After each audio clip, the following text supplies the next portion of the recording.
بسم اللہ الرحمن الرحیم۔ محترم سامعین، ناظرین و ویورز، السلام علیکم ورحمۃ اللہ وبرکاتہ۔ امید ہے اب اللہ تعالیٰ کے فضل و کرم سے خیریت سے ہوں گے۔ اللہ تعالیٰ آپ کو، آپ کے اہل خانہ کو ہمیشہ اپنے حفظ و امان میں رکھے، آمین۔ اپنے یوٹیوب چینل سے راہ ہدایت و نجات کے سلسلے کا ولاگ درس قرآن کا آغاز کر رہا ہوں۔ مدرس ہوں گے جناب قاری حافظ مولانا محمد اقبال صاحب، خطیب جامعہ مسجد نگینہ انصاریہ شیخ ابرا۔ شروع کرنے سے پہلے ایک دفعہ گزارش ہے کہ اگر آپ نے ابھی تک میرے یوٹیوب چینل کو سبسکرائب نہیں کیا تو پلیز سبسکرائب کر کے بیل آئیکن کو پریس کرنا نہ بھولیں، اور دوستوں سے شیئر بھی کر لیں تاکہ آنے والے ایسے روحانی اور قرآنی ولاگ جو سراسر باعث خیر، باعث برکت اور باعث ثواب ہیں وہ آپ تک اور دوستوں تک باقاعدہ اور بر وقت پہنچتے رہیں۔ تو شروع کرتے ہیں درس قرآن۔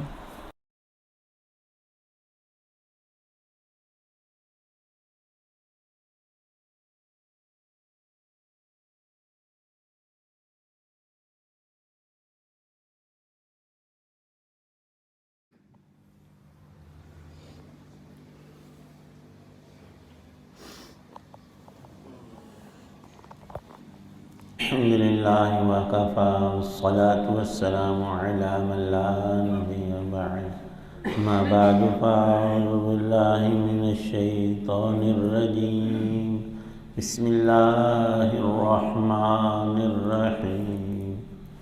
ها أنتم هؤلاء تدعون لتنفقوا في سبيل الله فمنكم من يبخل ومن يبخل فإنما يبخل عن نفسه والله الغني وأنتم الفقراء وإن تتولوا يستبدل قوما غيركم ثم لا يكونوا أمثالكم، صدق الله العظيم۔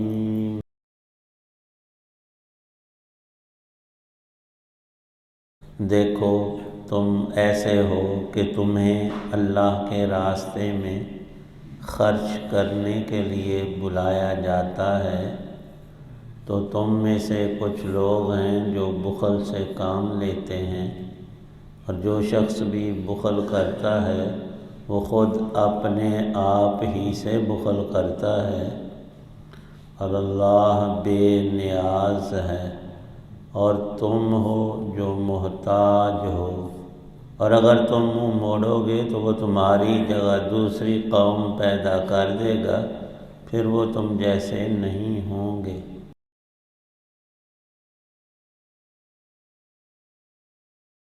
سورہ محمد صلی اللہ علیہ وسلم کی یہ آخری آیت مبارکہ آیت 38 ہے۔ اللہ تعالی شانہ نے اپنے راہ میں فی سبیل اللہ خرچ کرنے کا حکم ارشاد فرمایا ہے، اور انسان کی فطرت میں بخل اور مال کی محبت اور چاہت رکھی گئی ہے۔ اللہ تعالی شانہ کی راہ میں سارا مال اگر خرچ کرنے کو کہا جاتا تو چند نفوس کے علاوہ اس سخت بھاری حکم کو لوگ پورا نہ کر سکتے۔ اللہ تعالی شانہ کا علم ہر چیز کو محیط ہے، صرف حکم اتنا ہی ارشاد فرمایا ہے کہ بندے آسانی سے کر سکیں۔ مال میں جو زکوٰۃ رکھی ہے وہ ہماری کم علمی کی بنا پر ہمیں بڑا بوجھ لگتا ہے، حالانکہ بالکل ہلکا پھلکا اور تھوڑا سا معمولی سا حصہ وہ بھی ہمارے ہی فائدے کو جو فی سبیل اللہ دیا جاتا ہے۔ نعوذ باللہ اس کا مطلب یہ نہیں ہوتا کہ ہم نے اللہ کو یہ مال دیا ہے اور اللہ کے رسول صلی اللہ علیہ وسلم کو دیا ہے وہ محتاج ہے؟ نہیں، جو محتاج ہو وہ رب ہی نہیں ہوتا۔ اللہ تو بے نیاز ذات ہے، اللہ تو دینے والی ذات ہے، یہ لینا صرف نام کا رکھا ہے۔ سارا کچھ باپ نے کمایا، مالک وہ ہے، وہ لاڈلے بیٹے کو 200 روپیہ دیتا ہے اور پھر تھوڑی دیر میں بلا کر کہتا ہے کہ بیٹا مجھے 10 روپے دینا۔ یہ نہیں کہ وہ محتاج ہو گیا تھا، اس کے پاس 200 تھا، وہ تو ہزاروں لاکھوں رکھتا ہے، صرف دیکھنا یہ ہے کہ بیٹا اطاعت کرتا ہے کہ نہیں، ورنہ اسے کیا تیرے 10 روپے، اور تیرے ہیں بھی کب، وہ تو ابے ہی کے تھے تمہیں دیے۔ سارا کچھ تو اللہ دیتے ہیں اور ساری زندگی دیتے ہیں، اور پوچھتے ہیں بندے تیرے پاس اپنا ہے کیا؟ تیری تو زبان اپنی نہیں، میں نے دی ہے، اور زبان کا بول تیری قوت سے نہیں، اللہ کی قدرت سے۔ تیری ایک انگلی کا ہلنا بھی اسی کی رحمت سے، ورنہ تو کس کام کا۔ لیکن آزمانے کو، اور بہت سی اس میں حکمتیں ہیں رب تعالی شانہ کی۔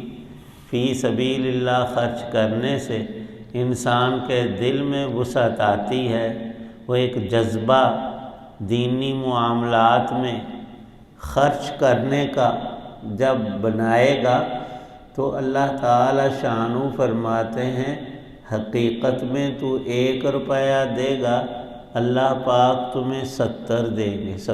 70 اور 10 یہ دنیا کی بات ہے، اصل میں پھر بھی دے کر بھی اور زیادہ، سینکڑوں نہیں لاکھوں کروڑوں اور دیں گے، اور اتنا دیں گے تیرے 1 روپے پر کہ تو شمار بھی نہ کر سکے گا۔ انما یوفی الصابرون اجرہم بغیر حساب۔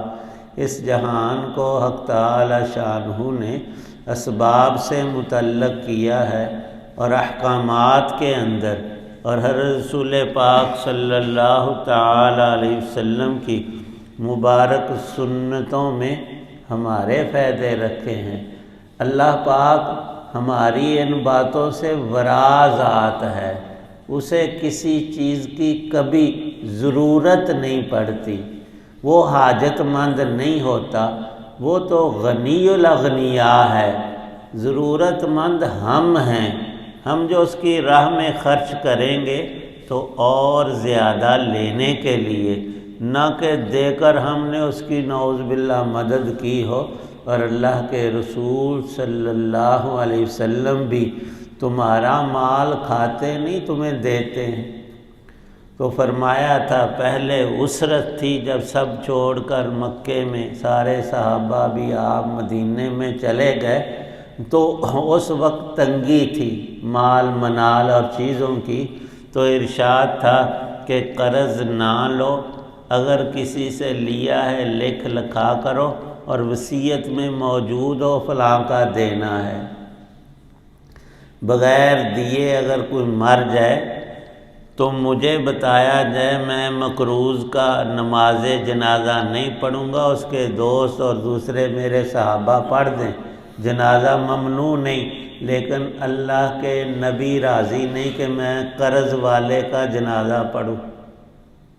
اور پھر اللہ نے فتوحات میں بہت مال و منال عطا کیا، تو آپ نے ارشاد فرمایا کہ اب بات یہ ہے کہ جو مقروض مر جائے اس کا قرضہ میں ادا کروں گا، مجھ سے لے لے اور پھر میں جنازہ پڑھاؤں گا۔ لیکن اے لوگوں سن لو، جو وہ مال میراث کا چھوڑ گیا ہے اس میں میں 1 پائی اور حبہ 1 روپے کا بھی حقدار نہیں ہوں گا، وہ اس کے مال اس کے وارثوں کا، اور قرضہ میرے ذمے۔ اور صرف کہا نہیں، آپ ایسا کرتے تھے، مقروضوں کا قرض ادا کرتے تھے۔ یہ خرچ کا حکم اسباب کے تحت کہ زکوٰۃ کسے کہتے ہیں، ایک سال گزرنے پر صاحب نصاب، جس کے پاس نصاب جتنا مال ہو،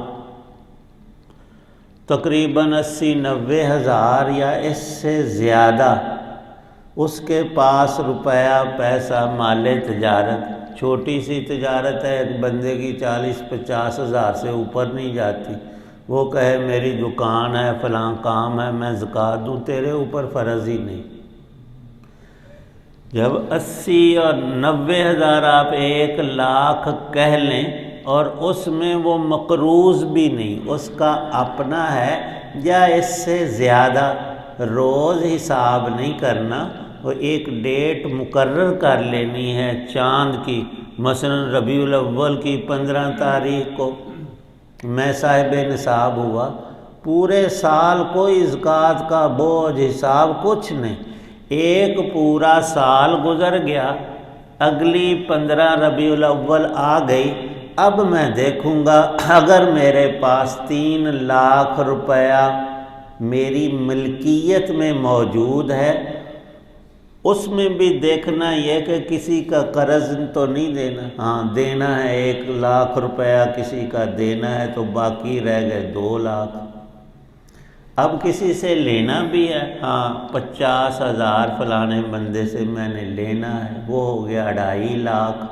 تو اس 2.5 لاکھ کی صرف زکوٰۃ ہے، اور پورے سال میں، اور 1 لاکھ میں 2.5 ہزار صرف زکوٰۃ ہے، یہ ایک چھوٹی سی معمولی سی رقم بنتی ہے، اس کو اللہ کے نام پر خرچ کرنا فرض ہے، دیگر صدقات، خیرات، عطیات، ان کی اپنی ایک شان اور ایک اثر اور ایک خوبی اور کمال ہے، فرض صرف اتنا ہی ہے، باقی ہم دیں گے اس لیے کہ اللہ ہمارے مال میں برکت رکھے، یہ چوری اور ڈاکے کی نظر نہ ہو۔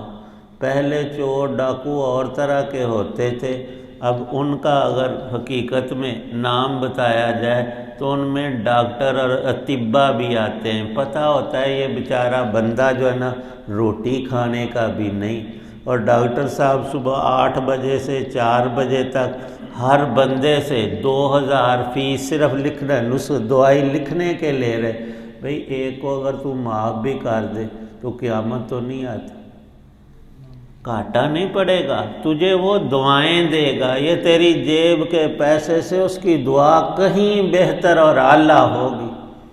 اللہ کی راہ میں دینے سے، فرمایا حضور نبی پاک صلی اللہ علیہ وسلم نے، کبھی بھی مال کم نہیں ہوتا، اور صدقہ اور خیرات اور زکوٰۃ دینے سے آفتیں دور ہوتی ہیں، بیماریاں تندرستی میں بدل جاتی ہیں، سختیوں میں اللہ پاک نرمیاں آسانیاں عطا کر دیتا ہے۔ یہ سارے خرچ کرنے کے سلسلے کی بات ارشاد فرما کر حقیقت کو بیان کیا، واللہ الغنی، اللہ کی ذات بے نیاز ہے، بندوں سے بھی، بندوں کی چیزوں سے بھی، بندوں کے مال سے بھی۔ یا اللہ پاک تو بے نیاز ہے تو ہمارے پاس بھی بڑا مال ہے، ہم بھی محتاج نہیں، فرمایا نہیں، انتم الفقراء، تم فقیر ہو، تمہیں ہر چیز کی ضرورت ہے، صرف پیسے کی نہیں، تندرستی کی بھی تجھے ضرورت ہے، اولاد کی بھی تجھے ضرورت ہے، اعضاء کے ہلنے کی بھی ضرورت ہے، ذرا گھٹنوں میں تھوڑی تکلیف ہو جائے، دوڑنے بھاگنے والا بیچارہ چارپائی پہ پڑ جاتا ہے اور کہتا ہے میری تو ٹانگ سیدھی نہیں ہو، تھوڑا سا آگے کو کروں تو جان نکلتی ہے درد سے، یہ کہاں سے آئی؟ اللہ پاک دکھاتے ہیں کہ بندے میری نعمتیں بہت زیادہ ہیں، تو اکا دکا کو سمجھتا ہے، باقیوں کی طرف توجہ ہی نہیں کرتا، تو تجھے شکر کی توفیق کیسے؟ اور جب نیکی کی توفیق ہو اس پر بھی شکر واجب ہے۔ اگر ہماری جیب سے 10-20 روپے، 100,000 روپے اللہ کی راہ میں چلا گیا ہے تو اس پہ شکر ادا کرنا چاہیے۔ ایک تو اس نے بڑھ جانا ہے لازماً، یہاں بھی ملے گا بڑھ کر، اور آگے بہت زیادہ اور بھی ملے گا۔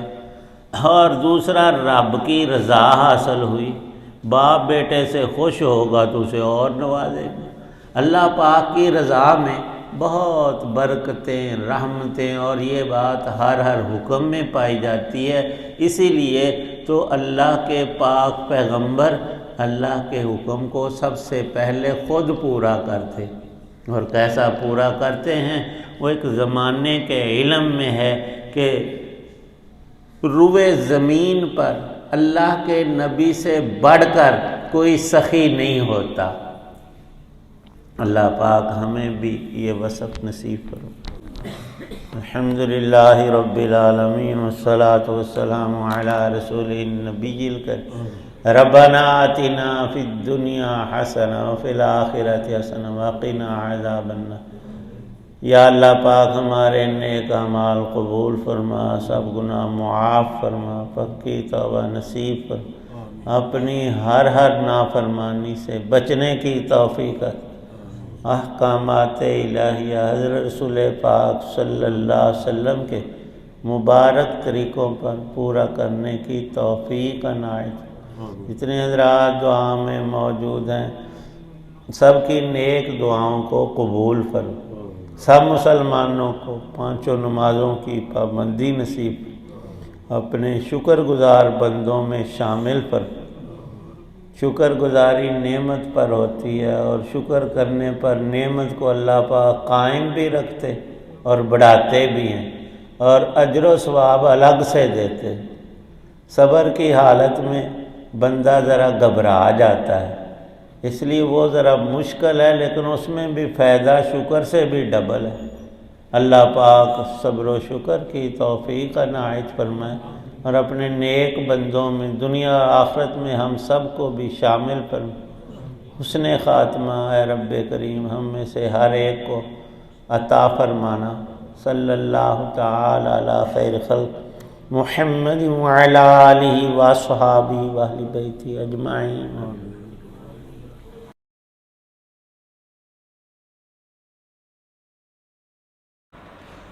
ابھی آپ دیکھ رہے تھے راہ ہدایت و نجات کے سلسلے کا وراگ درس قرآن۔ آج کے درس میں سورہ محمد صلی اللہ علیہ وسلم کی آیت مبارکہ 38 کی آخری آیت ہے اس سورہ کی، اس کی تلاوت، ترجمہ اور تفسیر بیان کی گئی۔ مدرس تھے جناب مولانا محمد اقبال صاحب۔ آج کا وراگ ختم کرنے سے پہلے آپ سے گزارش ہے کہ اگر آپ نے ابھی تک میرے یوٹیوب چینل کو سبسکرائب نہیں کیا تو سبسکرائب کر لیں، بیل آئیکن کو پریس کرنا نہ بھولیں، دوستوں سے بھی شیئر کر لیں، تاکہ آنے والے ایسے روحانی اور قرآنی ولاگ جو سراسر باعث خیر، باعث برکت اور باعث ثواب ہیں آپ تک اور دوستوں تک باقاعدہ اور بروقت پہنچتے رہیں۔ اللہ تعالیٰ آپ کا حامی و ناصر ہو۔ اللہ تعالیٰ آپ کو، آپ کے لیے خانہ کو ہمیشہ اپنے حفظ و امان میں رکھے، آمین۔ اپنا بہت خیال رکھیے گا، اپنی دعاؤں میں پاک وطن، والدین، آباء و اجداد، اعزاء و اقارب، دوستوں کے علاوہ اس ناچیز کو بھی ان میں شامل فرمائے تو انتہائی شکر گزار ہوں گا۔ ختم کرتے ہیں آج کا ولاگ اس دعا کے ساتھ کہ آپ جہاں بھی رہیں خوش رہیں اور اہل خانہ کے ساتھ شاد باد رہیں۔ السلام علیکم ورحمۃ اللہ وبرکاتہ۔ پاکستان زندہ باد۔ اللہ حافظ۔